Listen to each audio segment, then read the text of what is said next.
Muhammad Andrian Kasfari, bocah berusia 13 tahun ini, tewas tenggelam terseret ombak di pantai Citepus, Pelabuhan Ratu. Kejadian ini berawal ketika korban sedang asyik bermain di pantai bersama dua orang temannya, tanpa pengawasan orang tuanya yang juga sedang asyik bermain di tepian pantai. Tiba-tiba ombak setinggi 2 meter menyeret ketiga bocah tersebut. Setelah lebih dari 36 jam, jenazah Muhammad Andrian Kasfari ditemukan mengapung di perairan kawasan Pelabuhan Ratu 3 mil dari lokasi kejadian.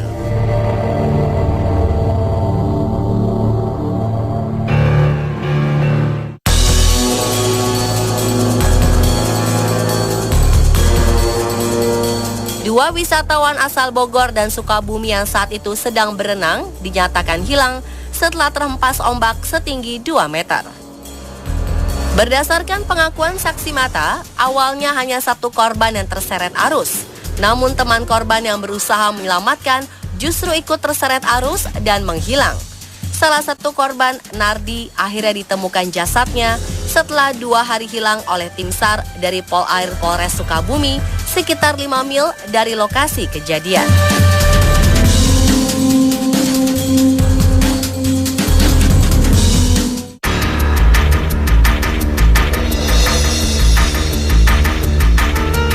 Aldi dinyatakan hilang terseret keganasan ombak pantai Karanghau di Pelabuhan Ratu. Korban hilang setelah nekat berselfie di ujung karang pantai bersama 9 orang teman lainnya.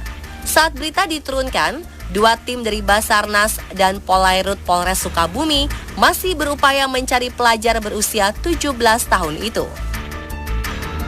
Apakah ada keterkaitan hilangnya orang-orang yang tenggelam di pantai dengan berbagai mitos yang beredar di masyarakat? Perihal musibah itu, penduduk setempat memiliki jawaban sederhana, yakni para korban dipilih oleh Nyi Roro Kidul sebagai tumbal Laut Selatan.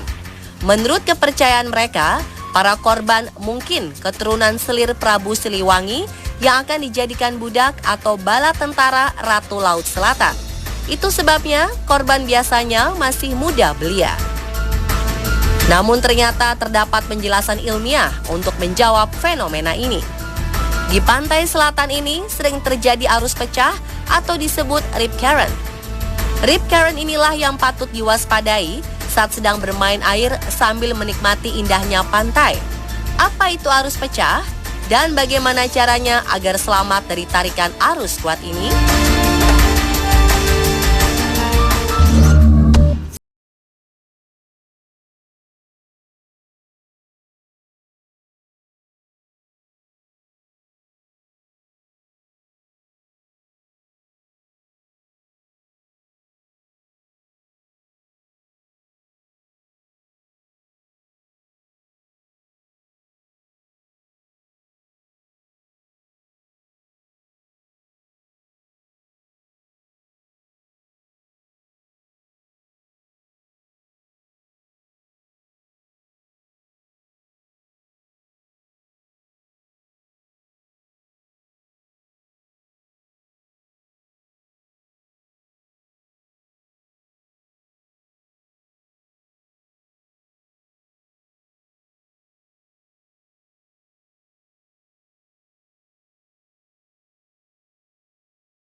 Tengah laut.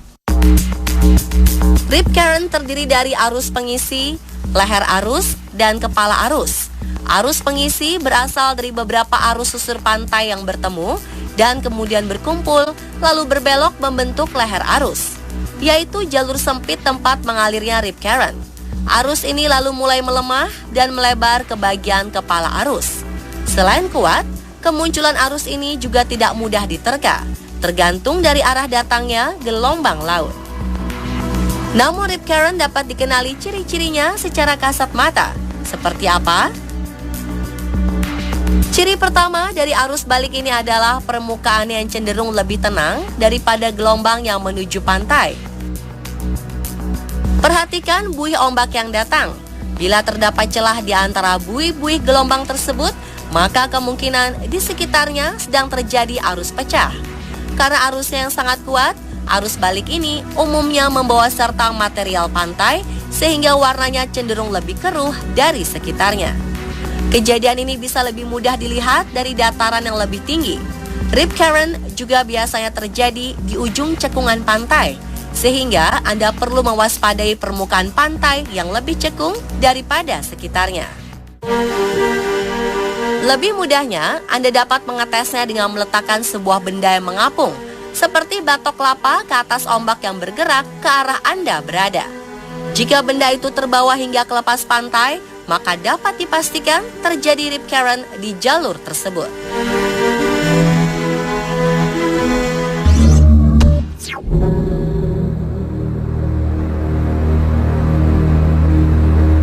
Bagaimana jika terlanjur terbawa rip current? Berbeda dengan mitos yang dipercaya banyak orang bahwa rip current itu membawa orang ke dasar laut, kenyataannya arus ini mendorong ke lepas pantai, sehingga Anda masih bisa tetap bertahan di permukaan asalkan memahami beberapa trik meloloskan diri dari rip current ini. Saat terbawa arus, orang biasanya akan panik dan berusaha berenang lurus melawan arus untuk kembali ke tepi pantai. Namun hal ini justru berbahaya karena akan membuat kelelahan dan tenggelam. Jadi jika Anda terseret arus, tetaplah tenang dan jangan coba-coba melawan arus. Jika Anda cukup mahir berenang, cobalah melepaskan diri dari arus ini dengan berenang secara paralel ke sisi kiri atau kanan arus agar tak terseret lebih jauh, sebelum akhirnya berenang kembali ke arah pantai. Namun jika sudah tidak memiliki banyak sisa tenaga, ikuti arusnya hingga tiba di kepala arus yang sudah melemah. Selanjutnya, cobalah berenang secara paralel ke kiri atau kanan dan lambaikan tangan untuk memberi sinyal pada penjaga pantai.